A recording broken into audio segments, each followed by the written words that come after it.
Hello everyone, good evening. তোমরা সবাই কেমন আছো? আশা করছি ভালো আছো। তো আমরা ভালো আছি। Welcome back to our channel Deepali Fauji wife. আজকে একটা মোস্ট ইম্পর্টেন্ট ব্লগ নিয়ে চলে এসেছি। আজকের ব্লগটা তোমরা টাইটেল আর থাম্বনেল দেখে নিশ্চয়ই বুঝেই গেছো কী হতে চলেছে। আর প্লিজ তোমরা প্রথম থেকে লাস্ট পর্যন্ত আজকের ব্লগটা দেখো। অবশ্যই যারা 9 মাসে চলছে তোমাদের প্রেগনেন্সি, আজকের ভিডিওটা বিশেষ করে সেই সব হবু মায়েদের জন্য যাদের সামনেই ডেলিভারি হয়তো 10 দিন 15 দিন বাকি আছে, তাদের জন্য আজকের ভিডিওটা।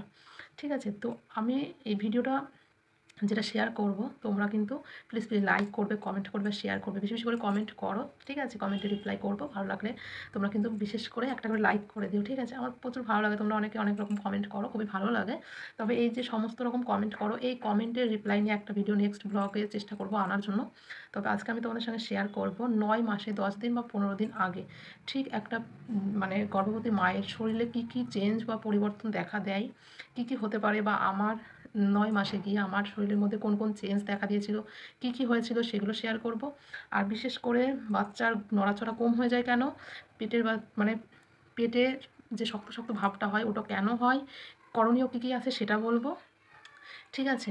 আর হচ্ছে ঠিক কোন কোন সিমটমসগুলো দেখা দিলে 10-15 দিন আগে বা 3-4 দিন আগে তোমরা জানবে যে তোমাদের ডেলিভারি হতে চলেছে বা তোমাদের পেইন উঠতে পারে, ঠিক আছে? চলো আজকে ভিডিওটা এখন থেকে স্টার্ট করছি। মূলত হচ্ছে আমাদের যখন 9 মান্থে প্রেগনেন্সি পড়ে, তখন আমাদের একটা এক্সাইটেড থাকে, আমাদের আর কিছু দিনের অপেক্ষা, এত দিনের জার্নি, 10 মাসের কষ্ট, একটা বাচ্চা এবার আমরা পাবো, এবার আমাদের বেবিটা হয়ে যাবে। মানে প্রচুর এক্সাইটেড থাকি, কেনাকাটা এটা ওটা সেটা সব রকম করি, ঠিক আছে? তবে আমাদের মধ্যে নিয়ম আছে কি, বেবি হয়ে গেলে জিনিস কিনতে হয়, বেবি হওয়ার আগে কিনতে নেই, সবাই বারণ করে বড়রা। এটা অবশ্য সবাই মেনে চলে, আমিও চলি। তো এইবার আমি তোমাদের সঙ্গে শেয়ার করি প্রেগনেন্সিতে 9 মান্থে গিয়ে বেবির নড়াচড়া কম হয়ে যায় কেন। প্রেগনেন্সিতে কিন্তু বেবির যে জরায়ুর ভিতরে থাকে, ওই জরায়ুটা কিন্তু ধীরে ধীরে বেবি যেমন বৃদ্ধি পায়, আকারে বড় হতে থাকে বেবি, তেমনই কিন্তু জরায়ুটাও বড় হতে থাকে। যার জন্য কিন্তু লাস্টে গিয়ে বেবিকে জায়গা দেওয়ার মতো জরায়ুতে কোনো জায়গা থাকে না, তখন জায়গার অভাব পড়ে যায়। যার জন্য বেবি কিন্তু সেরকমভাবে যে মুভমেন্ট করবে সেই জায়গাটা পায় না। যার জন্য 9 মান্থে গিয়ে বেবি মুভমেন্ট অনেকটাই কম হয়ে যায়। যেমন 6 মাস 7 মাস 8 মাসে গিয়ে যে মুভমেন্টটা তুমি পাও, সেই মুভমেন্টটা হয়তো 35 সপ্তাহ থেকে তুমি কম পেতে পারো, ওই একটাই কারণে, জায়গার অভাবের জন্য। যেহেতু জরায়ু বড় হচ্ছে, বেশি প্রসারিত হচ্ছে, তার সাথে সাথে কিন্তু বেবি যেটা তোমার পেটের মধ্যে আছে সেও কিন্তু বড় হচ্ছে, যার জন্য নড়াচড়া কম হয়, জায়গার অভাবের জন্য। নেক্সট হচ্ছে পেট শক্ত শক্ত হয়ে যায় কেন। প্রেগনেন্সিতে পেট শক্ত হয়ে গেলে ঠিক কতদিন পরে তোমার বেবি ডেলিভারি হতে পারে সেটাও কিন্তু জানাবো, যেটা আমার হয়েছিল।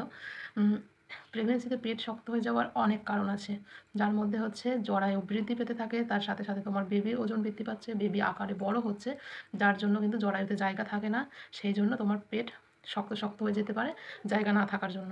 নেক্সট হচ্ছে প্রচুর পরিমাণে তুমি যদি একবারে খাবার খেয়ে নাও পেট ভর্তি করে, তখন কিন্তু তোমার অস্বস্তি বোধ হতে পারে এবং তার ফলে কিন্তু তোমার পেটটা শক্ত শক্ত হয়ে যায়, ঠিক আছে? তাছাড়াও তোমার যে খাবার খাওয়ার ফলে অতিরিক্ত পরিমাণে হজম হয় না ঠিকমতো, যার জন্য গ্যাস হয়ে যেতে পারে, অম্বল হয়ে যেতে পারে, সেই জন্য তোমার কিন্তু পেট শক্ত হয়ে যেতে পারে। নেক্সট হচ্ছে যদি জল ঠিকমতো না খাও, তাতেও কিন্তু সমস্যা হতে পারে। সেই জন্য প্রেগনেন্সিতে মূলত 4 থেকে 5 লিটার জল খাওয়া কিন্তু খুবই প্রয়োজন। খেলে ইউরিন ইনফেকশন হবে না, তারপরে বেবির যে জলের প্রয়োজন যেটা, সেটা ঠিক মাত্রায় থাকবে, সমস্ত কিছু ঠিক থাকবে, তোমার শরীরটা হাইড্রেশন থাকবে। নেক্সট হচ্ছে তোমরা যদি দেখো প্রেগনেন্সিতে 9 মান্থের ঠিক 15 দিন আগে বা 16 দিন আগে বা 3-4 দিন আগে যদি দেখো তোমাদের পেটটা হালকা শক্ত শক্ত ফিল করছো, বেবি মুভমেন্ট কম পাচ্ছ, অবশ্যই প্রেগনেন্সিতে যেহেতু তোমার খাওয়া দাওয়ার একটু প্রবলেম থাকে। আবার একটা কথা বলি, কোষ্ঠকাঠিন্য, কিছু কিছু মানুষের কিন্তু কোষ্ঠকাঠিন্য হয়, যার জন্য পেট শক্ত হয়ে যেতে পারে। তো সেই জন্য পেট শক্ত যাতে না হয়, সেই জন্য তোমরা কিন্তু খাবারটা হালকা হালকা খাবে, 2 ঘন্টা অন্তর অন্তর খাবে, অল্প অল্প পরিমাণে খাবে, বাঁ পাশ ফিরে ঘুমানোর সব সময় চেষ্টা করবে, যাতে রক্ত চলাচলটা সবসময় ভালো হয়, বেবির কাছে ব্লাড সাপ্লাইটা ভালো মতো হয়, ঠিক আছে?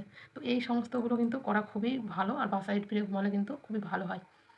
নেক্সট হচ্ছে তোমরা হচ্ছে যদি দেখো তোমাদের অতিরিক্ত হারে 4-5 দিন আগে বা 3 দিন আগে তোমাদের পেট শক্ত শক্ত হচ্ছে, বেবি মুভমেন্ট কম পাচ্ছ, এগুলো কিন্তু প্রেগনেন্সিতে হয় টাইমের জন্য, যেহেতু তোমার জায়গা পায় না বেবি, সেই জন্য হয়। তবে এই পেট শক্ত বেশিক্ষণ হয়ে থাকাও কিন্তু খারাপ। এছাড়াও যদি তোমরা দেখো যে 9 মান্থে গিয়ে তোমাদের বেবি মুভমেন্ট খুবই কম হচ্ছে, তখন কিন্তু তোমরা মিষ্টি জাতীয় কোনো খাবার, আম শরবত হোক, যে কোনো খাবার তোমরা খেয়ে কিন্তু বাঁ পাশ ফিরে শুয়ে থাকতে পারো। তখন একটু হয়তো পেটে হাত দিয়ে একটু হাত বুলিয়ে দেওয়া বা একটু হাঁটাচলা করা বা মিষ্টি জাতীয় খাবার খেয়ে বা পাশ ফিরে শুয়ে থাকা, এই সমস্তগুলো করতে পারো। তখন কিন্তু অনেক সময় বেবি মুভমেন্ট পেতেও পারো। যদি একেবারেই না পাও তখন কিন্তু বাড়িতে বসে না থেকে অবশ্যই হসপিটালে চলে যাবে, ডক্টর দেখিয়ে আসবে। ঠিক আছে? কী হচ্ছে কী হচ্ছে না সেটা কিন্তু দেখিয়ে আসবে। যেহেতু আমরা মানুষ, আমাদের শরীর খারাপ করতে পারে, সেই বেবিটাও কিন্তু পেটের ভিতরে রয়েছে, তারও কিন্তু সমস্যা হতেই পারে, না হওয়ার কিচ্ছু নেই। তো সেই জন্য অবশ্যই ডক্টর দেখাবে, আল্ট্রাসাউন্ড করে দেখে নেবে যে বেবি ঠিক আছে কিনা বা কী সমস্যা হচ্ছে। নেক্সট হচ্ছে, যদি তোমরা দেখো তোমাদের 10-15 দিন আগে থেকে হালকা হালকা ক্রাম্প হচ্ছে, যোনিপথে ক্রাম্প হচ্ছে, বেবির পেটটা হয়তো উপরের দিকে হয়েছিল, তোমার নিচের দিকে ঝুলানো টাইপ হয়ে গেছে, তারপরে বেবি প্রচুর পরিমাণে নিচের দিকে চাপ দিচ্ছে, আর হচ্ছে যদি দেখো তোমাদের যে ক্লথ টাইপ যাচ্ছে, ব্লাড, তারপরে তোমার যদি দেখো ব্রাউন টাইপ টাইপ যে ডিসচার্জ হয় সেটা হচ্ছে, বা হোয়াইট ডিসচার্জ হচ্ছে প্রচুর পরিমাণে, থিকনেস এত এত এত, এরকম টাইপ যদি হতে থাকে তাহলে কিন্তু বাচ্চাদের যে মুখ থাকে সেটা কিন্তু খোলার একটা চান্স থাকে, যেটা আমার হয়েছিল। আমার কিন্তু হালকা পেট শক্ত শক্ত ভাব হয়েছিল, বেবি মুভমেন্ট কম পাচ্ছিলাম, যার জন্য হসপিটালে গিয়েছিলাম। তখন কিন্তু আমার সেরকমভাবে কোনো সমস্যা দেখা দিয়েছিল না, সমস্ত কিছু ঠিক ছিল, মুখ খুলেছিল না। তারপর কিন্তু আমার পেট শক্ত হওয়ার ঠিক 4 দিন পর যখন আমার ছুটি দিল ডক্টর, সমস্ত কিছু ঠিক থাকার পরেও মুখ খুলেছিল না। তারপরের দিন যেদিন আমি বাড়ি আসি, ঠিক তারপরের দিন সকালবেলা উঠে কিন্তু আমার একদম নর্মাল ডেলিভারির যে পেইন থাকে উঠে গেছিলো, হোয়াইট ডিসচার্জ হচ্ছিলো, ক্লথ যাচ্ছিলো, ব্লাড টাইপ যাচ্ছিলো। তারপরে সেই দিন রাতে কিন্তু আমার বেবি ডেলিভারি হয়েছিল। তো যদি তোমরা দেখো তোমাদের জরায়ু মুখে পেইন হচ্ছে, বা এটা স্বাভাবিক, পুরো প্রেগনেন্সিতে হয় 6 মাসের পর থেকে, তারপরেও যদি দেখো পেটটা নিচের দিকে ঝুলে গেছে, প্রচুর পরিমাণে হোয়াইট ডিসচার্জ হচ্ছে, ক্লথ যাচ্ছে, বা তোমাদের ব্রাউন ডিসচার্জ হচ্ছে, এই সমস্তগুলো কিন্তু 9 মান্থে গিয়ে বাচ্চাদের যে মুখ খোলার প্রসেস থাকে ওটা শুরু হতে চলেছে বা খুলতে পারে। আর তোমাদের যে পেইন উঠতে পারে সেটার একটা প্রসেস এটা। তো এগুলো হলে কিন্তু তোমাদের নর্মাল ডেলিভারির চান্স থাকতে পারে। এছাড়াও বেবি যদি দেখো নিচের দিকে মুভমেন্ট বেশি করছে, মাথা নিচের দিকে করে দিয়েছে, নিচের দিকে চাপ দিচ্ছে বেশি, এটাও কিন্তু একটা নর্মাল ডেলিভারির প্রসেস। শেফালি পজিশানে বেবি চলে এসেছে, তোমার নর্মাল ডেলিভারি হতে পারে যদি তোমার পেইনটা সেইভাবে উঠে যায়।